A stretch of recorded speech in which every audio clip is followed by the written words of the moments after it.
Both phones lit up at the same time.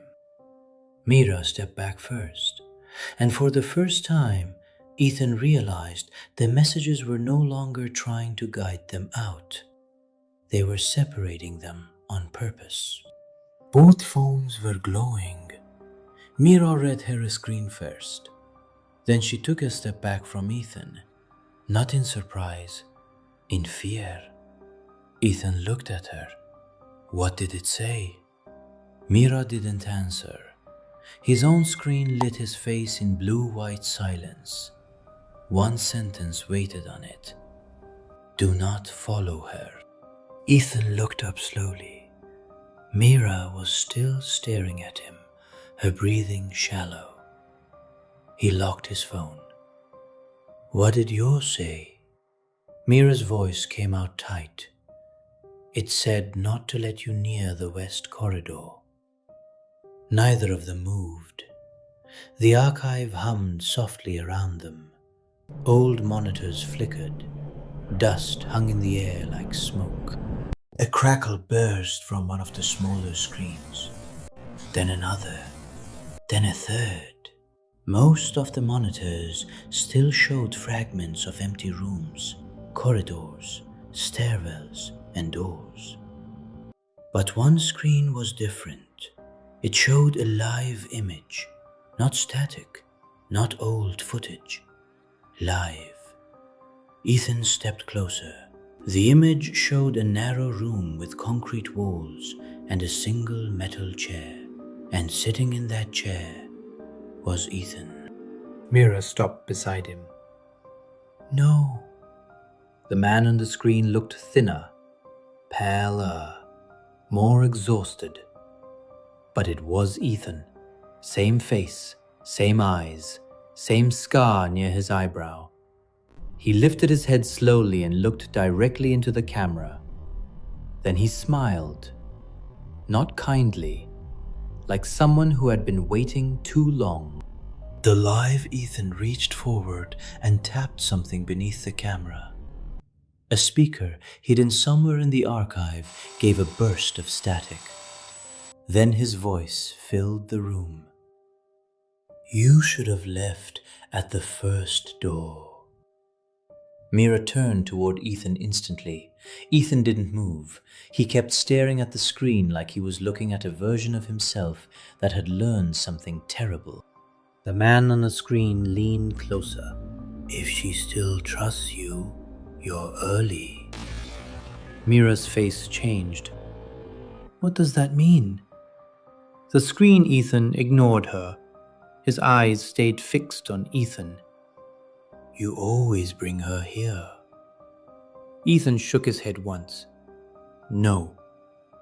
But even he didn't sound certain. The archive lights flickered. For 1 second, every screen went dark. When they came back, the live image was closer. Screen Ethan was now standing. No chair, no movement shown between. He was simply nearer to the camera. Mira stepped away from the monitors. That's not live, she whispered. Ethan stared harder. It is. Another message arrived on Ethan's phone. This time he read it aloud. He remembers more than you do. Then Mira's phone vibrated too. She looked down. So does she. For the first time since entering Mercer Street, both of them understood the same thing at once.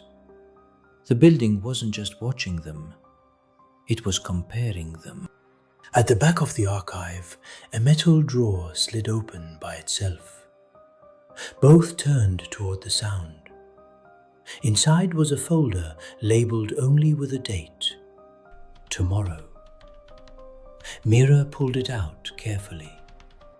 Inside were photographs, handwritten notes, and a floor plan of the structure. Several rooms were crossed out. One room was circled in red. West Corridor, Holding Room. Ethan looked back at the screen. It matched the room where the other Ethan was sitting, or had been sitting. Beneath the floor plan was one final sheet. A typed line at the top read, "Only one version leaves." No one spoke. Mira turned to Ethan. He turned to her. And for the first time, the silence between them wasn't fear. It was calculation. From the monitor, the other Ethan spoke again. This time his voice was lower, more urgent. "She hasn't told you about her brother." Mira froze. Ethan looked at her sharply. Screen Ethan kept talking. "He wasn't the first Hale to come here." Mira whispered, "Stop!" But the room didn't listen. Another monitor switched on, then another. Family photos, hospital corridors, a newspaper clipping, a missing persons report. The name Hale appeared again and again across the screens. Then one final image filled the largest monitor. A photo of Mira as a child standing beside a door marked 213. Ethan looked at her. Mira looked like the floor had vanished under her. The hidden speaker crackled one last time. Screen Ethan leaned so close to the camera that his face almost filled the monitor. "If you open the west corridor," he said, "one of you leaves." Then he added, "And one of you stays where I stayed." The screen went black. The archive door behind them slammed shut. The lights dropped to emergency red, and somewhere, deep in the structure, far beyond the archive, a woman began to knock on metal from the other side of a wall. Like and subscribe if you want to watch the rest of the story.